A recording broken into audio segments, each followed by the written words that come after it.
Through the Leadership Lens is brought to you by Thompson Autogas.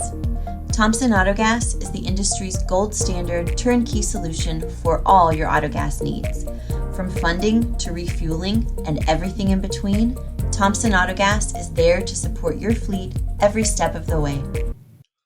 Hello, everybody, and welcome to another Through the Leadership Lens, a podcast presented by the Women in Propane Council. I am Freddie Riddler.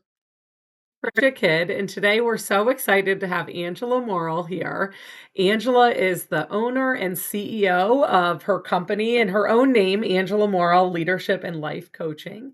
We're excited to talk with you today. For those of you who may not be familiar with Angela, she focuses on coaching and training, both in professional and I'm going to say personal development.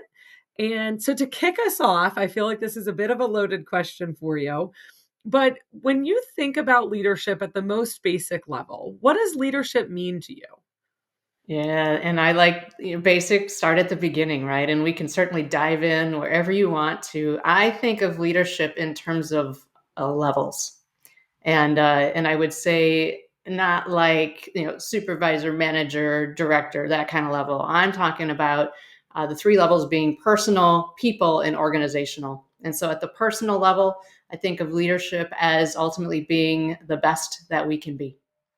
At the people level, this is about inspiring others to be the best that they can be.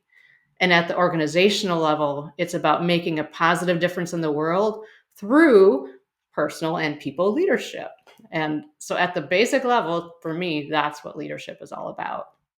Do you see the same person that can handle all three of those levels? Like, I'd like to learn a little bit more about the personal, people, and organization level of leadership. Ultimately, if we start at the top, to be an organizational leader, your work is getting done, your mission is being accomplished through inspiring others. And in order to do that, you need to be the best version of yourself first. And so is it possible? Yes. And in fact, is it necessary? Yes. Yeah. Angela, something that we really haven't touched on as much as we certainly could in this podcast, it's obviously a focus of yours, is on coaching and leveraging coaching to become the best version of yourself in those places. We talk a lot about mentorship, which is pretty different than coaching. Can you talk about, from your perspective, what that difference is and maybe those definitions for you, and we can start there. Certainly. And I think it is in everyone's interest to surround themselves with amazing mentors. In fact, more than one. We talk about upward and downward mentoring and in different functions and leadership and this and that. And I think that's great. I also encourage everyone to have a coach on their bench if they have the luxury. The difference between the two can be subtle, but the way that I would explain the difference between the two is, with a mentor, it's about what they know and about the experiences that they have had that they can then impart on us. We're looking for them to share their life's lessons, share their advice. We get to choose whether we take it or not. With respect to coaching, then, it isn't about what the coach knows. Now, I've had 20 years working in various companies. I've had a number of other years working in leading and coaching and training, but it isn't about what I know. It's about supporting an individual in discovering their own truths or finding what they need. And so it isn't me giving them advice, although many of them ask me for my advice. They ask for my opinions. They ask me what I think. And there are some cases where I can certainly invite them to consider that for themselves. But for the most part, I find people have the answers within themselves. They just don't know it. And so working with a coach, they find it. Mm-hmm. And sometimes the answer with a coach to go find that answer is to go find a mentor. I've had that too. But they are distinctly different. And that's great. You brought up the mentorship. Since this is a Women Propane podcast, I got to give a huge shout out to the Knowledge Exchange. It's Women Propane's mentorship program. For more information, womenpropane.org. Have to do it. Sorry. But I love the difference between mentorship and coach. I guess I've never really heard that on this podcast before. Mm. And we hear about mentorship, finding that person in the industry to help you out. You come in with a coach experience, a coach knowledge, and that's, I love your explanation of it. How do you prep yourself going into an organization being that coach? Because you may not know everything there is to know about propane, and the best Mm. part of the industry is the family atmosphere. But like, how do you go into that organization saying, I'm going to be a coach to this company that's a propane marketer? Be that person to listen to and present. I go into every organization with a curious mind. I ask a lot of questions. And ultimately, in the end, free myself of the obligation to have all the answers. Because again, it's not important that I know the industry, I know people. And the one thing that is common across any industry is that it is led, governed, uh, operated by people. And in all of the work that I've done, and I've worked across a lot of different industries, I find that the challenges that leaders face with respect to leading themselves and leading their people, leading their organizations, is very similar from one Mhm. industry to another. Fortunately, when you speak to propane, and of course, this is our audience here, I come from a technical industrial background. I mentioned that I spent 20 years working in businesses before starting my career and developing others. And so I've Mhm. got a lot of experience in the technical space. I think from where it has value in understanding the industry is in putting people at ease and helping to build rapport at the beginning of an engagement. I have other ways to do that as well. Fortunately, I'm actually married to someone who works in the propane industry.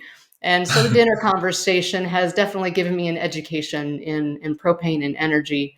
And so there's no concerns there for my part, and Yeah. hopefully not for anyone else. No, and Brad is a friend to everyone in this industry. I'm wondering though, Angela, when you look at your background in engineering, right, and Yes. this highly technical, I'm gonna go out on a limb and say probably pretty male-dominated type A world, and now you're embarking on this journey in well-established journey in developing other people. It's a probably a pretty big barrier to overcome the mindset that that's this fluffy stuff, those soft Mm. competencies, this, and you kind of alluded to it earlier. If you have the luxury of having a coach, or Mm. we always say if you're fortunate enough to have a mentor, how do Yeah. you think we can better shift the propane industry, but then also others, to say this shouldn't be a luxury? This really does positively impact your bottom line to Mm. develop your employees and have coaches and access to professional development, specifically coaching. How do you kind of help make that shift in organizations? You hit on a lot of questions there, and in coaching, we would call that stacking, but Mhm. all great questions to ask. I have many stories of leaders who didn't believe there was any place for emotion in business. I had leaders who felt that people should just do what they tell them to do, and it wasn't happening, and they were frustrated. And I have leaders. I've coached hundreds of leaders, and everyone has their story. Mhm. I also have the leaders who've said, "My eyes are now open. I get it. I was so wrong." All of those things I have heard come out of the mouths of the hardest core leaders that there are. What I would say is the the leaders that I find who are the most successful, or are those who are willing to reflect the mirror back on themselves and ask that question: am I being the best that I can be for myself and for others? And if the answer is no, then the invitation is well, what are you going to do about it? I feel that being the best that we can be is our responsibility and our opportunity Mhm. for ourselves and for others. And that's regardless of whether you are a results oriented leader, a people oriented leader, a leader who thinks you have all the answers, or one who's humble enough to recognize that the more you Mhm. know, the less you know. Do you think the there's can I interrupt that just for 1 second? Because I feel like there's an element of vulnerability, right? In this pursuit of the best version of yourself, right? And the best organization and leading in the best way you can. How do you see the opportunity if somebody says, "You know what? Yeah, maybe I'm not. There is room for growth." Hopefully everybody does, but we all know they don't. Right? So, how do you encourage people to take that vulnerability and go to action, right? And not just think about it, that there's this invitation, as you put it. it starts with planting seeds. People have to be ready. Mhm, There is a level of vulnerability. I do give people the freedom to say what they're comfortable saying and withhold the rest. In coaching conversations, I find those people who are the most comfortable with themselves are the ones who will get the most out of it. There are a lot of people I connect with who seem like the most confident people who actually, when we get into a coaching conversation, we find they are exhausted from putting on airs and having to be someone that they're not. And I give them the space to process that and to become, the confident leader they want to be, but with a humility about it as well. I started with planting seeds as the answer. It's an invitation. mhm, If someone doesn't want to be coached, they will not have a positive experience. For people who are curious about it, I do offer a free discovery call so they mhm, can experience a little bit about what it's going to be like, learn more about it. A lot of it is kind of fear of the unknown. mhm, And I offer, if people aren't getting anything out of it, I don't want to waste their time and their money. I'd say then, all bets are off. But it is an invitation to explore. And if coaching isn't their thing, I offer a group format mhm, too, where then they aren't singled out. They can be part of a group and learn from each other. But in any case, it's within their full control. I'm not going to force them to say anything they don't want to say, and mhm, hopefully that brings them comfort. You mhm, talk about planting a seed. My question is, you plant that seed, then what?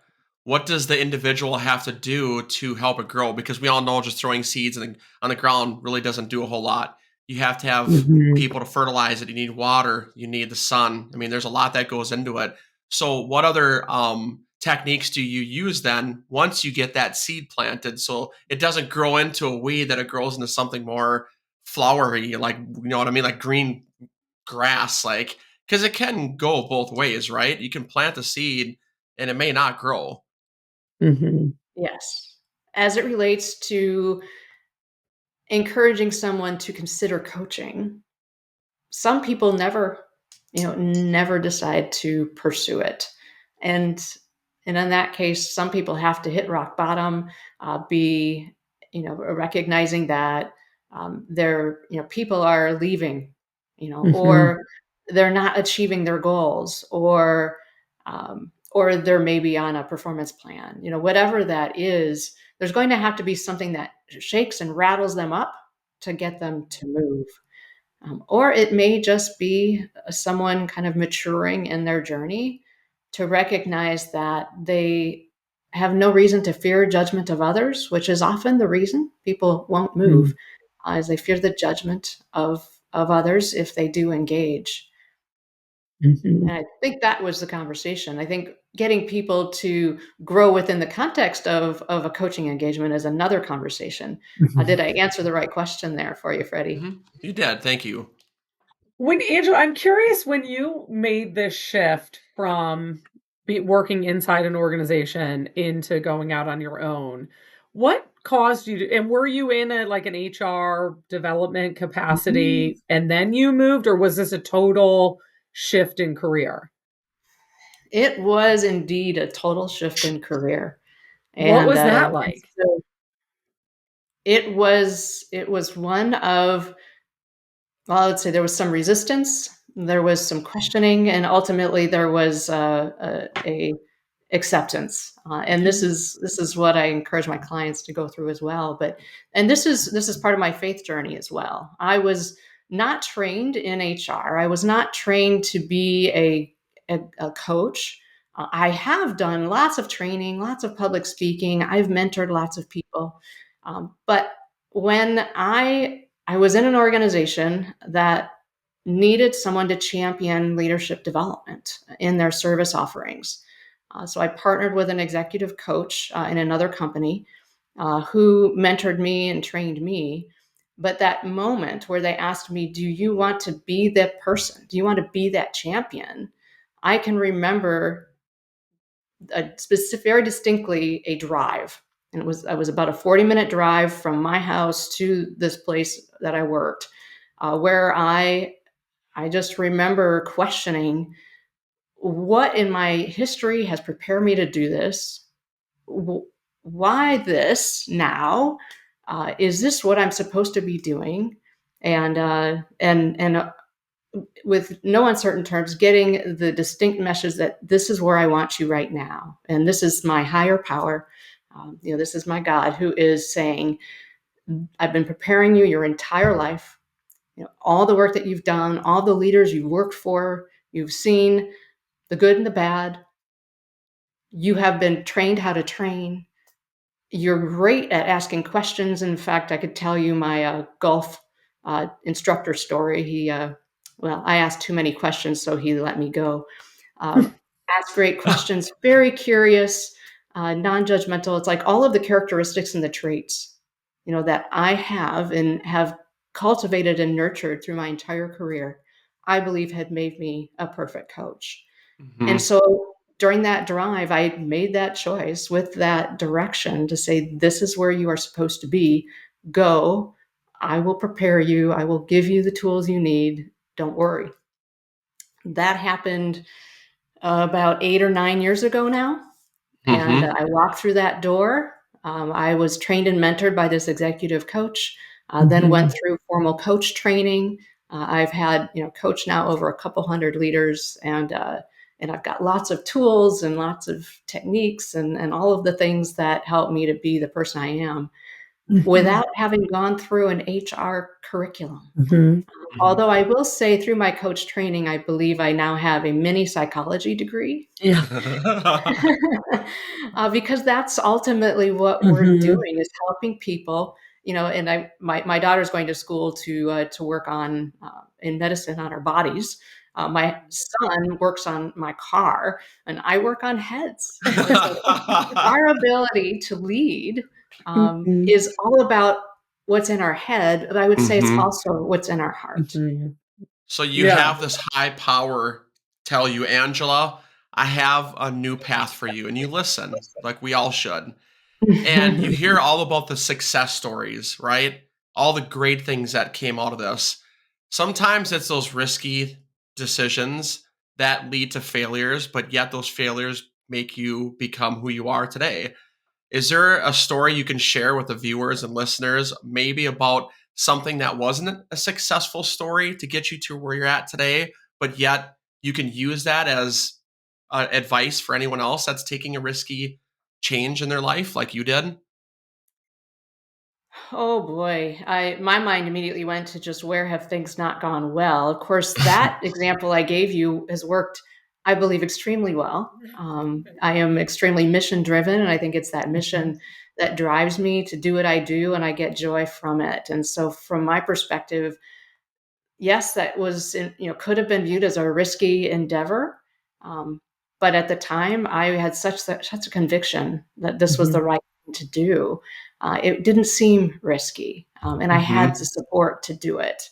I Mhm. would give you an example, though, of a time where I did have, I did maybe, I don't know if you would say it's take a risk. I was partnering with another coach. We were co-creating a leadership development program curriculum. And we knew that we had some difference of opinion, but we had come up through the same coach training organization, had the same understanding, and so we kind of put those differences aside and focused on what we had, in common. Mm-hmm. It was about a year later when it bubbled up, and there was a value in particular that bubbled up, that I said, this is non-negotiable for me. We were at odds, and we ultimately agreed to disagree and parted ways. That value was honesty, and so he was doing something that I judged as dishonest. He justified it in his mind as okay, and I decided that if that was his value, if that was how he operated, that might be serving him well, but I did not want to be associated with that. And so in that sense, I took a risk in spending a year and working with this individual, relying on someone else as opposed to just doing it myself, believing that we complemented each other well. And in the end, what bit us was a difference in values. And I would say that wasn't his values. And as a coach, I won't say that you're wrong. Who am I to say whose values are right and wrong? But it didn't align with my values set. And so with every, I would say, failure, or with every challenge, everything that comes our way that is undesirable, we have an opportunity to look for the learning in it. We have an opportunity to look for the opportunity in it. And when I look back on that year and the learning that was in it, he challenged me to do a lot of things that I had not done before from a technical perspective. He also challenged me to work with, an individual. We complement each other well in terms of our strengths. And so figuring out how to navigate those strengths and the differences between them. And I forwarded my thinking in terms of what I wanted to bring to the world and how I could serve the leaders in the world. So much learning. And in terms of opportunity, we made more progress faster than I would have made on my own. And so just the recognition that I work better, with a partner. It just wasn't going to be him. Not that one. Do you think that type of confidence and conviction comes with age and experience? I don't know that I would have at 20 been able to do something like that. But here at 40, you're like, okay. I mean, it's still hard, but you're able to, what role do you think that plays in the ability to make big decisions like that? Yeah. Well, in this case, it was a values difference, and I encourage everyone I coach to understand their own. Oftentimes we go through life and we never really think about it.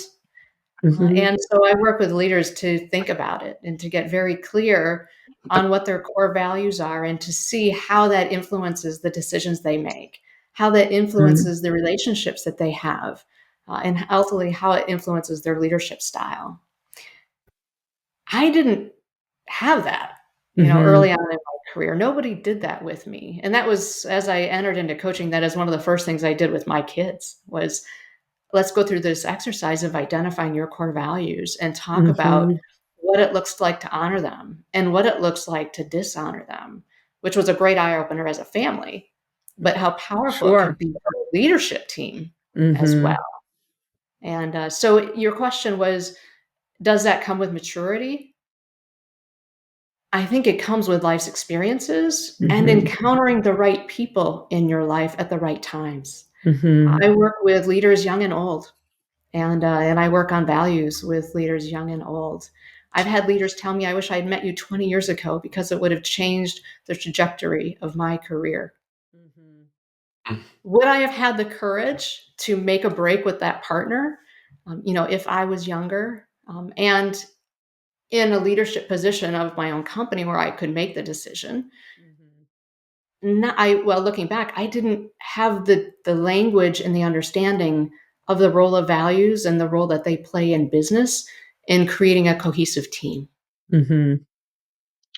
At the same time, when I look back earlier in my younger years, I didn't own my own business. And so making that choice came with more risks. If I chose to leave the company because our alignment and values alignment wasn't there, then there's the possible fear of, will I find another job?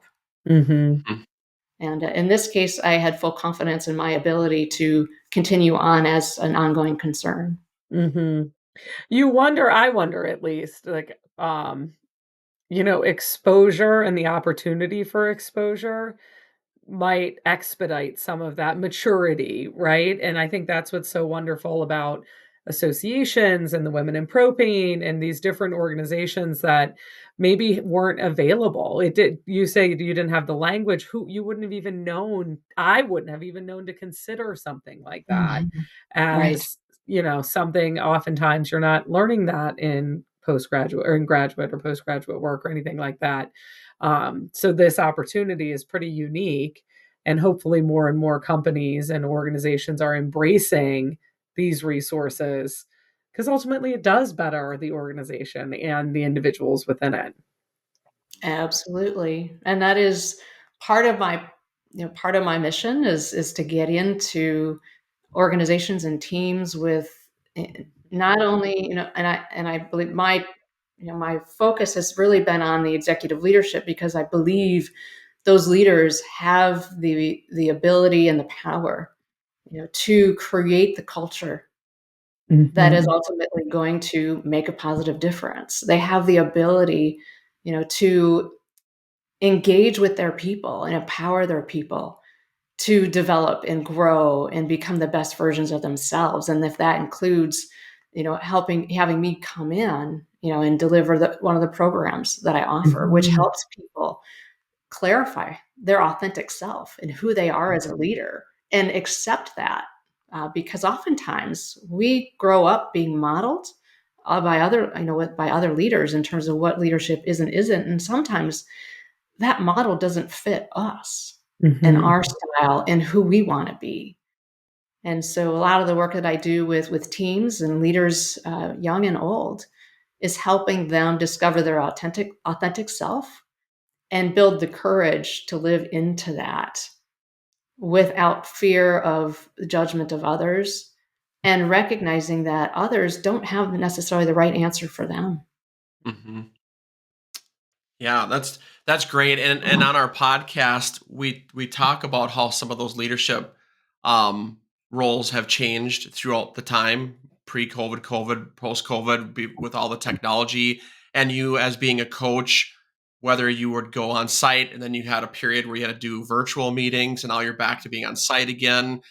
But instead of focusing on that, I want to ask, because I was thinking about this when Bridget was talking about the maturity side of it, the younger Mm, generation. I've been working for my company for 20 years, and I've seen a generational shift, and it really has blossomed in the last 4 years. In fact, there's another organization in the NPGA, the Young Professional Council, and it's fun to see all these young leaders rise.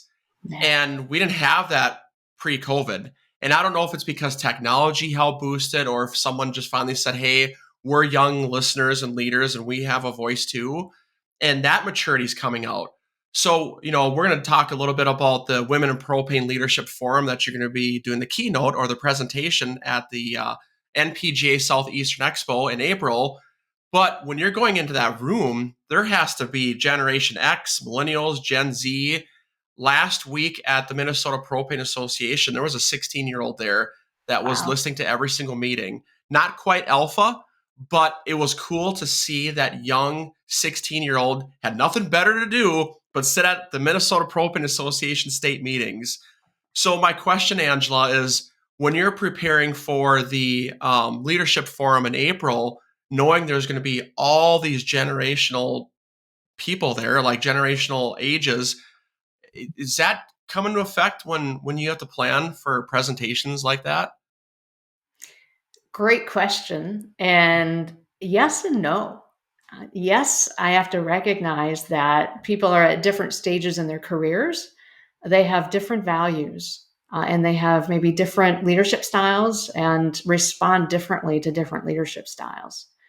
I spoke about authentic leadership, and I give everyone the permission to discover their own leadership style. And I believe there is a generational difference, in values. There is a generational difference in preferred leadership styles. And because of our difference in values, is we will lead differently. Technology has had a huge impact on how we lead. You talk about what COVID did. All of us had to figure out how to build relationships, maintain relationships, lead, collaborate via the virtual medium. Mm-hmm. And there's a generation that has been doing that as long as they can remember. Mm-hmm. That's crazy. And so the work that I do with leaders meets them where they are.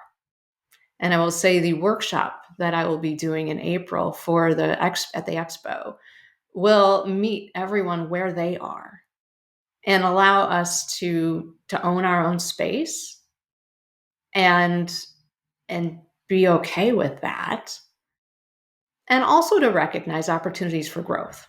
Mm-hmm.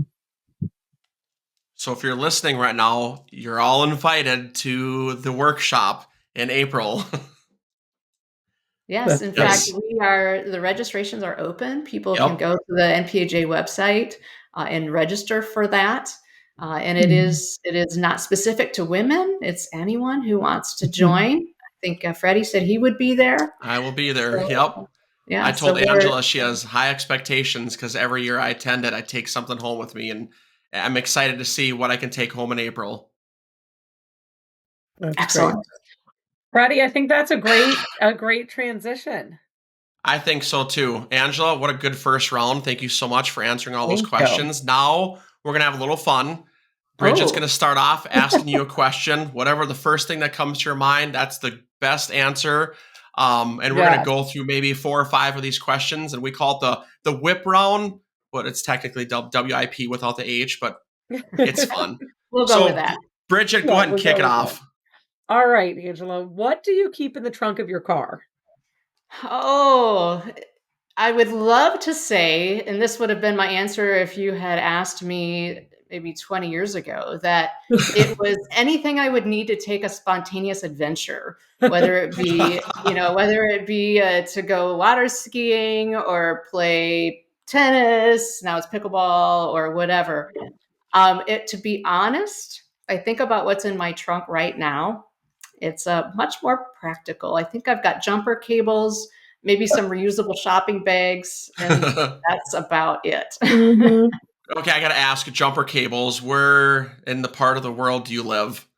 I'm in Michigan. Okay, I'm from Minnesota, so I got jumper cables in my truck as well, because I don't know if you had the negative 20-degree air temp we had last week, but jumper cables are a necessity. Indeed. And I spent 12 years living in Minnesota. Oh, And I would perfect. say you are about 10 degrees colder than we are here where I am in Michigan. And we still need jumper cables from time to time. I'm happy to say I haven't used them in a number of years. I use mine for other people. That's why I have them. Yes. So, Angela, if you could go back in time and talk to your 16-year-old self, what advice would you give at that time? Oh, so much. Well, and actually, what I can speak to is what I have done with my kids. My kids are now 20 and 23, and so they got to grow with me as I grew in my leadership coaching business. And Awesome. so, if I were 16 years old, what I would advise a 16-year-old to do would be, I think we already talked about values. Is take some time, to explore what your values are and to think about what it looks like to honor those, to dishonor those, and to act from those. I would also encourage my 16-year-old self to find someone who can help them understand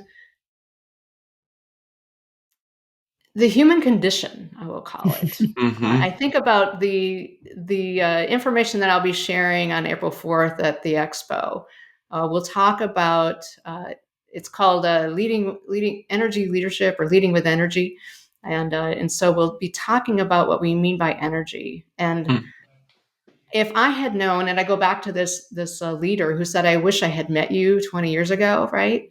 It's like, well, what if that leader had met me when they were 16 years old, and we Yeah. had talked about this idea of energy being really the filters through which we experience our world, Mhm. and that conditions our mind and our heart, and that explains why we behave the way that we Mm-hmm. do. And so if I had had an understanding back at age 16 of why I was feeling the way I was feeling and why other people were doing the things that they were doing, I think I would have had so much more confidence, a greater level of peace, and I probably would have just been more comfortable with who I was. I think, not Mm-hmm. needing to prove myself like I Mm-hmm. I felt I needed to at that age. Mhm. Gosh, that would have been Mm-hmm. nice for all of us, I think. Yeah. No. Yes. Angela, what is the last gift you gave to someone? Oh, oh. Ah. Huh. You know, there's so many gifts. I don't think in terms of material gifts. And so the thing that comes to my mind is the gift of my time, and my comfort. I had a friend who was distraught, um, called me up in a frantic state. I Mhm. dropped everything I had planned for that day, drove over to her house, and spent the next 3 hours with her, helping her get in touch with her thoughts, her feelings, Mm. and ultimately Mhm. decide, what the right approach would be to that which was stressing her out. Mhm. And when I left, she even said, in a much better place now. I Hmm. know exactly what I need to do. And Oh, that's and wonderful. Yeah. The Yeah, last gift you gave was yourself. That's yeah. amazing. Huh. Mhm.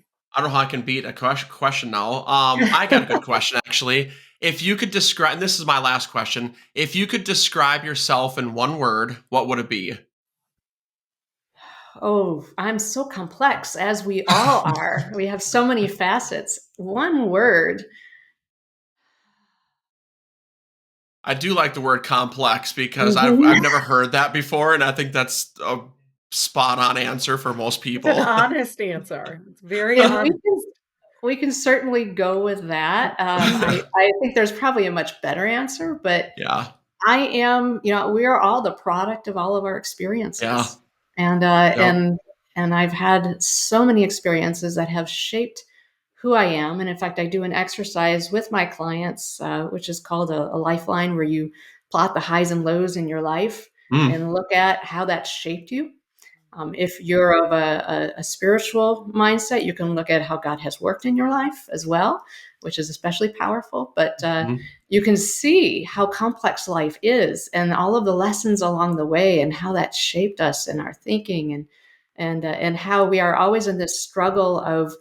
And we'll talk about this again on April 4 of what we are inclined to do versus what we believe we should would be better for us to do, and that Mhm. internal struggle, that we have both subconsciously and consciously. And so yes, we are complex individuals, but I would like to be, I would rather, maybe how I want to be known as opposed to complex. I think about how, the people that I have impacted, and how would they describe me? And Yeah, and I guess that word gift, right? Oh, I yeah.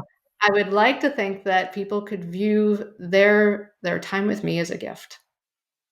That's And wonderful. I hope that doesn't come across as arrogant. It's meant No, with not at all all. humility, all Right, No. right. humility.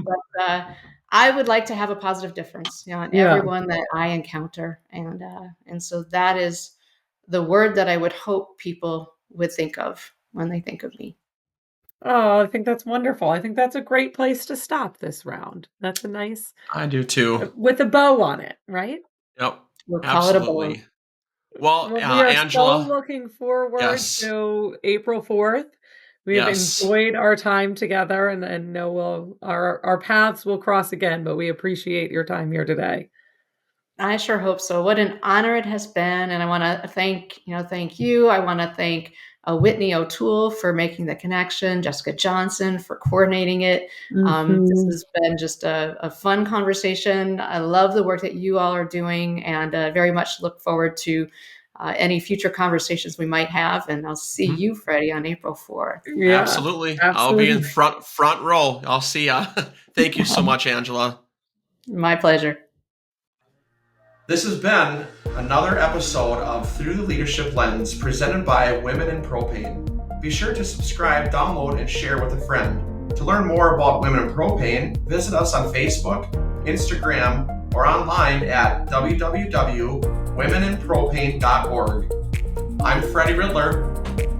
And I'm Bridget Kidd. Thanks for listening. Until next time.